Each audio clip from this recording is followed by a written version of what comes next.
If you're planning on starting an e-commerce business, then I suggest you watch this video to the end, because I'm going to cover some really important points about what it's actually like to run an e-commerce business on a day-to-day basis. But before I get started, I just want to introduce myself to anybody who's new to the channel. My name is Paul Haywood. I create YouTube content and also create blogs about all things e-commerce related. So if that's something you're interested in, please consider hitting that subscribe button and the notification bell to get first access to all my new content. So with that said, let's get into the video. So there are many videos and blog posts about starting an e-commerce business, and many of these seem to imply that running an e-commerce business is a really easy way to make money online. And I fell into this trap many years ago. I thought it was a really easy way to get online, start making money quickly. But there's a lot of things I learned over the 7 years of actually running an e-commerce business, and I'm going to cover these in this video. Now, this video isn't designed to put you off starting or running an e-commerce business. I don't want to do that at all. In fact, I want to encourage people to do it. I just want people to go into it with their eyes open, so they don't go in with this notion that it's going to be super easy and they're going to make millions and millions of pounds or dollars in literally a few weeks. Instead, I'm going to cover what I actually experienced from running my e-commerce business. And the first thing I want to talk about is there's so many moving parts when you're running an e-commerce business. And I've run other online businesses, including this one, YouTube, affiliate marketing, but e-commerce definitely has the most moving parts. And what I mean by that is there's so many things you need to run and you need to manage on a daily basis. The first thing is getting your website built and up and running, and then you've got to start marketing it and getting people onto your site, then converting those visitors into buyers. And that's the same pretty much with affiliate marketing as well. But the difference with e-commerce is there's so much more you need to do on a daily basis. So you've got your customers to come and buy from you. Then you need to make sure you've got your payment gateway set up. You need to make sure you've got your delivery method set up. You also need to have stock management going on, so you know you've got the right amount of stock so people can buy it. You need to have a method set up so you can package it and post it efficiently, so you're not wasting too much time on that. You've also going to spend a lot of time dealing with customers, which I'm going to cover a little bit more later.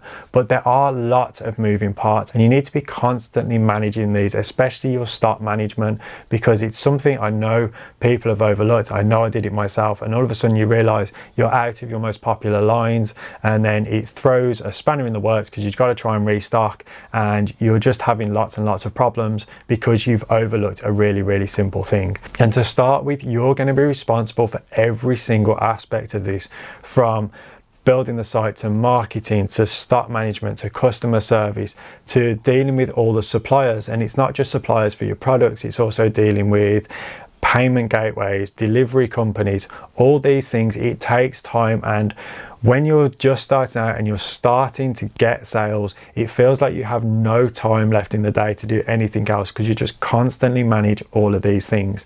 So there are lots of moving parts, and eventually you will start to develop processes that make these more efficient. But to start with, it will be quite overwhelming. But once you get into it, you will start to develop these processes, and you'll make it so much easier to run your business. But to start with, while you're in this learning process, in the learning curve, it will take you time, it will be stressful, and you will feel like you're overwhelmed at a lot of times. But you will get there. You've just got to stick through that period, and always ask questions. There's online forums and Facebook pages, and they're great places to get advice on how you can refine these processes so you're not wasting too much time. Because the more time you're wasting doing like useless tasks, or you're just wasting time, is time you're taking away from managing other tasks that could be more important and making you more money.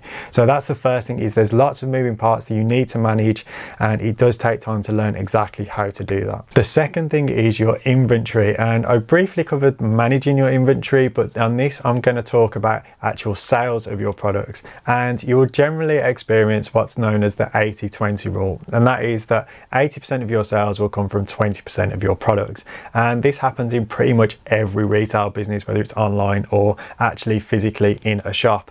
You still generally get 80% of your sales from 20% of your products. I experienced this. I had a nice large inventory at one point, and I still found that the majority of my sales were coming from a few core products, and the other products that I had would sell occasionally, but it was these core products that would sell consistently. And this is something you have to get your head around, because it can almost demoralize you at some points when you're buying these new stock ranges, you're padding out your stock lines, and you find that things aren't selling. And you think, what am I doing wrong? I've done all the research into this. I know there should be a market for it. I know I should be able to sell it, but I'm not selling it.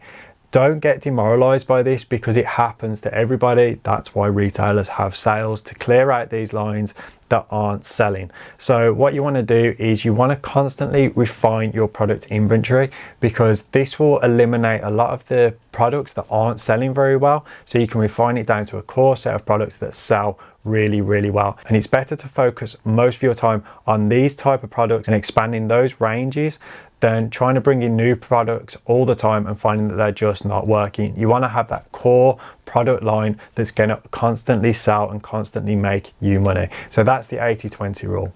And the third point also covers this 80-20 rule, but it comes to customer service. And I would imagine anybody who's ever worked in customer service will agree with this one. 80% of your time dealing with customers will be spent dealing with 20% of your customer base. And this can be pre-sales